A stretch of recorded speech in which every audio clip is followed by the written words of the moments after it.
Halo semuanya, balik lagi sama Mimin. Kali ini Mimin akan memberitahukan kalian semua bahwa ini adalah lanjutan dari episode sebelumnya yang berbentuk alur cerita. Di episode sebelumnya Itadori dan yang lainnya berusaha menemui Tengen. Setelah melihat Master Tengen, mereka semua terkejut. Saat melihat wujud Master Tengen yang sekarang, Sukumo sendiri bertanya, kenapa Master Tengen tak memberikan salam kepadanya? Master Tengen menjawab bahwa ini bukan pertama kalinya mereka bertemu. Sukumo juga bertanya kenapa orang itu sampai menutup makam bintang seperti ini. Master Tengen menjawab sekaligus mengaku bahwa ia takut jika wanita tersebut bersekutu dengan Kenjaku, karena dia tidak cukup maha mengetahui hingga bisa membaca isi hati dari seseorang. Dia juga bercerita bahwa dulu Kenjaku juga memakai tubuh dari Kamonori Toshi dan sekarang memakai tubuh Geto sebagai wadahnya yang baru. Yuji bertanya, kenapa bentuk dari Master Tengen jadi seperti itu? Terlihat sangat tua. Megumi yang mendengar pertanyaan Yuji merasa bingung kenapa pertanyaan Yuji harus menyela obrolan penting mereka. Master Tengen kemudian menjawab dengan ekspresi sambil tersenyum.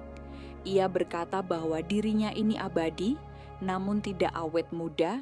Mereka para penyihir yang lain juga akan terlihat seperti dia kalau berusia lebih dari 500 tahun. Tengen sama kemudian melanjutkan ceritanya. Jika dia gagal bergabung dengan wadah fasal plasma bintang 11 tahun yang lalu, membuat penuaan dirinya dipercepat dan rasa kesadaran dirinya telah hilang, surga dan bumi telah menjadi bagian dari dirinya. Yukia yang mendengar hal itu bertanya, jika saat tersebut ternyata tidak ada bagian dari wadah plasma bintang yang lain yang menggantikan gadis itu, Megumi menyangga pembicaraan tersebut.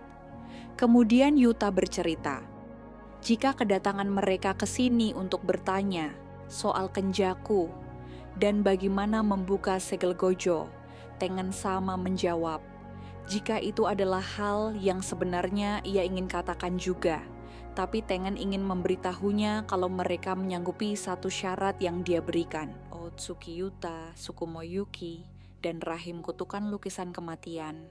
Tengen sama ingin dua dari mereka bertiga untuk tetap berada di sini dan menjadi penjaganya. Mendengar hal itu membuat mereka semua terdiam dan bingung. Yuta mengira seharusnya master tersebut abadi. Maki bertanya apakah penyihir itu khawatir kalau dia akan disegel. Yuki juga protes, kenapa master tersebut tak menjelaskannya kepada mereka.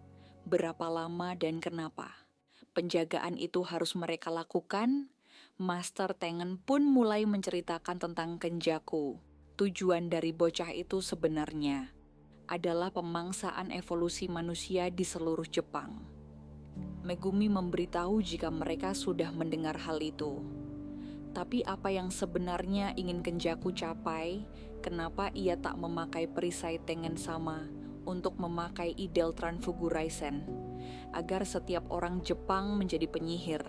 Master Tengen memberitahu jika itu tidak ada energi kutukan yang memadai. Energi kutukan dari Uzumaki tak berputar kembali ke penyihir. Terlalu tidak efektif jika memakai teknik kutukan yang mengevolusi manusia satu persatu. Itu artinya Kenjaku sudah mencoba mencapai evolusi dengan menyatukan manusia dan dirinya yang sekarang. Namun Megumi dan Yugi menyangga jika yang mereka tahu penggabungan dengan master tersebut harusnya hanya bisa dilakukan oleh wadah bintang plasma saja. Tengen sama membenarkan kalau begitulah proses dirinya yang dulu, tapi dia sudah berevolusi sejak 11 tahun yang lalu dan sekarang tidak jadi mustahil dengan orang selain wadah plasma bintang. Choso bertanya, bukankah penyihir itu hanya ada satu? Terus bagaimana bisa dia bergabung dengan banyak manusia? Master Tengen memberitahu jika sebenarnya dirinya yang di sini bukanlah dirinya yang sebenarnya. Jiwa dari dirinya yang berevolusi ada di mana-mana seperti apa yang ia katakan sebelumnya. tubuhnya yang sekarang sudah menjadi satu antara surga dan bumi, manusia bergabung dengannya akan melampaui definisi normal penyihir biasa. Mereka ada, namun juga tidak ada, sebuah eksistensi jenis baru. Karena master dengan punya perisainya, maka dia bisa mempertahankan wujud dan kesadarannya.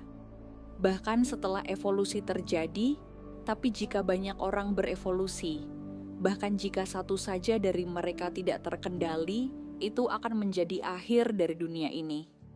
Yuki bertanya kenapa itu bisa terjadi. Master Tengen menjawab jika itu karena mereka tak memiliki ikatan individual, dan yang jahat akan langsung tersebar.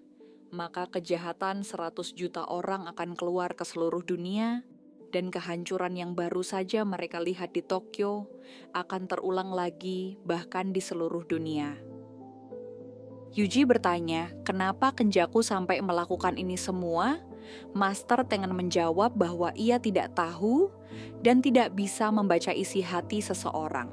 Menurut Maki, master tersebut hanya perlu menolak proses penggabungan itu saja, dan semua akan selesai. Namun itulah masalah yang orang itu hadapi. Master Tengen bercerita, jika komposisi dirinya setelah dia berevolusi lebih dekat dengan kutukan daripada dengan seorang manusia, dia yang sekarang sangat rentan dengan teknik manipulasi kutukan dengan kemampuan Kenjaku sebagai penyihir, dia mungkin akan langsung menyerapnya. Saat bersentuhan, mendengar hal itu membuat mereka semua pada terkejut dan kaget. Itulah sebabnya tubuh inti Master Tengen tersebut menolak semuanya, yang memasuki makam bintang, dan dia mau menambah penjaga agar tetap aman. Dia bercerita jika Kenjaku adalah master dalam teknik perisai selain dirinya, hanya soal waktu saja, hingga penyihir itu bisa membuka segel makam bintang ini. Yuki kembali bertanya kenapa momennya harus sekarang. Mencegah wadah penyatuan plasma bintang membuat master itu berevolusi, menyerap dan mengendalikannya. Dengan teknik manipulasi arwah kutukan, Kenjaku sepertinya punya hubungan dengan Sukuna. Dia pasti menjadi penyihir untuknya, setidaknya selama 1000 tahun. Jadi kenapa sekarang Master Tengen memberitahu jika dirinya wadah plasma bintang dan pengguna si Ais semuanya telah terhubungan dengan takdir? Sebenarnya takdir apa yang menghubungkan Master Tengen dengan semua itu? Apakah ada hubungannya dengan Yuji juga atau dengan Toji?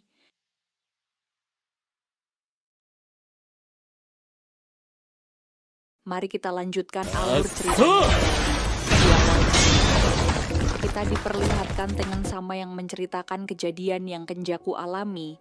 Di masa lalu Kenjaku telah kalah 2 kali oleh penyihir dengan si Ais yang kedua kalinya. Kenjaku sudah benar-benar siap. Dia membunuh pengguna Six Ais serta wadah plasma bintang sebelum mereka berusia 1 bulan. Namun pada hari penyatuan pek wadah plasma dan Six Ais masih muncul. Setelah itu Kenjaku merubah strateginya menjadi mencuri dan bukan membunuh Six Ais. Kemudian dia mulai mencari prison rail. Itu dikarenakan tidak akan pengguna Six Ais secara bersamaan. Maka dari itu dia memilih untuk menyegel Gojo Satoru. Namun 11 tahun yang lalu, sesuatu yang tak terduga terjadi, yaitu campur tangan dari Zenin Toji. Mendengar itu membuat Maki dan Megumi sangat terkejut. Master Tengen bercerita, jika di antara orang-orang dengan tubuh yang diberkati karena aturan surgawi, dia adalah kasus spesial. Dia benar-benar bisa membebaskan dirinya dari energi kutukan. Manusia yang memakai kekuatan ikatan untuk melarikan diri dari takdir telah menghancurkan takdir mereka. Terlebih lagi ada juga Geto yang mempunyai teknik manipulasi arwah kutukan. Tanpa sengaja semua bagian selain prison wheel telah terkubur sendiri. Lalu 6 tahun yang lalu, prison wheel jatuh ke tangan Kenjaku. Megumi bertanya, dari semua itu terus apa gunanya melakukan permainan deathmatch? Semacam ini Master Tengen memberitahu, Jika itu adalah aklimatisasi dari proses penggabungan, sekarang bergabung dengan non-wadah plasma, bintang bisa dilakukan. Tapi ada kemungkinan besar akan menjadi makhluk yang tidak sempurna. Permainan kematian ini adalah sebuah ritual memakai energi kutukan dari para pemain dan batasan yang terhubung antara koloni perisai untuk membawa manusia ke energi nirvana. Aklimisasi ini mungkin adalah untuk mempersiapkan saat penggabungan terhadap dirinya. Namun untuk melakukan ritual dengan sukses seperti ini, Kenjaku harus menempatkan sumpah pengikat pada dirinya sendiri. Yang pasti adalah Kenjaku tidak bisa menjadikan master di permainan kematian ini. Sebenarnya ini sangat merugikan sekali bagi mereka semua. Walaupun para penyihir bisa membunuh Kenjaku, sayangnya permainan ini tetap tidak akan berakhir begitu saja selain para pemain mati. Atau semua pemain menolak ikut serta lalu mati. Hingga saat itu permainan tidak akan berakhir. Aturan yang mengatur permainan lanjutan hanyalah menjaga ritual. Dihentikan di tengah perjalanan, mendengar hal itu membuat mereka semua jadi sadar. Jika aturan ke-6 dari permainan adalah tidak termasuk poin pribadi mereka. Jika para pemain bisa memakai 100 poin untuk bernegosiasi dengan Game Master dan menambah peraturan untuk diberlakukan hingga akhir. Yuta menyimpulkan kalau mereka ikut dalam permainan kematian dan menambah peraturan bagi Yumi-san, maka mereka yang tidak ingin berpartisipasi punya kemampuan untuk bisa pergi. Megumi mengajak yang lain untuk membahas soal cara membebaskan gurunya, yaitu Gojo Satoru. Menurutnya, jika gurunya itu bebas, pasti bisa menyelesaikannya dengan mudah. Tapi sebelum itu, Tengen Sama meminta mereka semua untuk menentukan dulu siapa yang akan tinggal di sini sebagai penjaganya. Secara mengejutkan Yuki dan Choso menawarkan diri secara sukarela. Menurut Choso, adiknya butuh bantuan dari Okusu dan Sukumo. Tapi jika Kenjaku akan datang dan menyerang ke sini, maka itu alasan lain baginya untuk bisa tinggal. Karena bisa membunuh Kenjaku adalah keberkatan bagi saudara.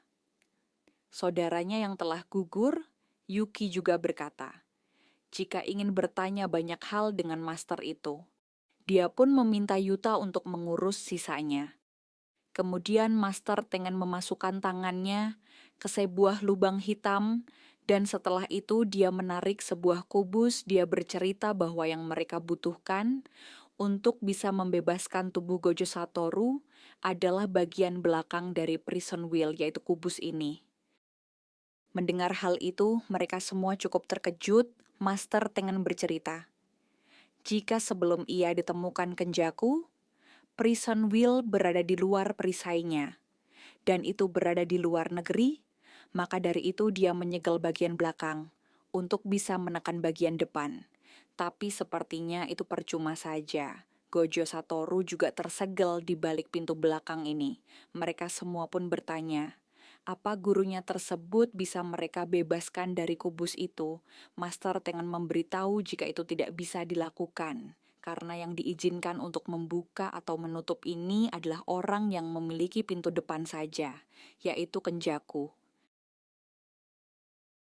Kalau mereka ingin membukanya secara paksa, apalagi dari pintu belakang, mereka membutuhkan tombak terbalik surga yang memiliki kemampuan bisa menutup semua teknik atau tambak hitam yang mengacak yang membalas teknik balasan. Namun sayangnya tombak terbalik surga telah dihancurkan Gojo Satoru, tepatnya 11 tahun yang lalu.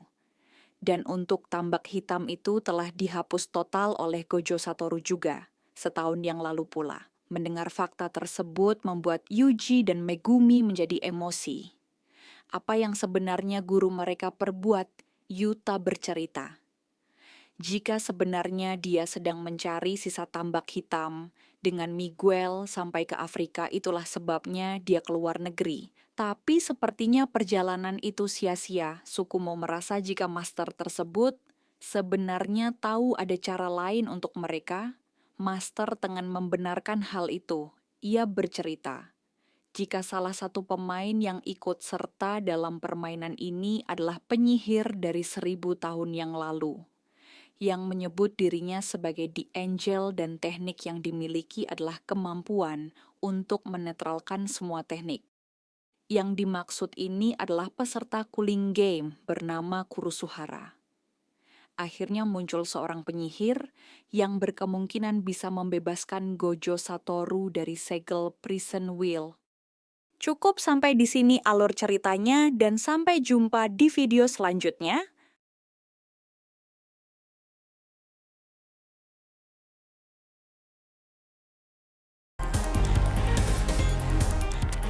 Hone wa itte ne e na.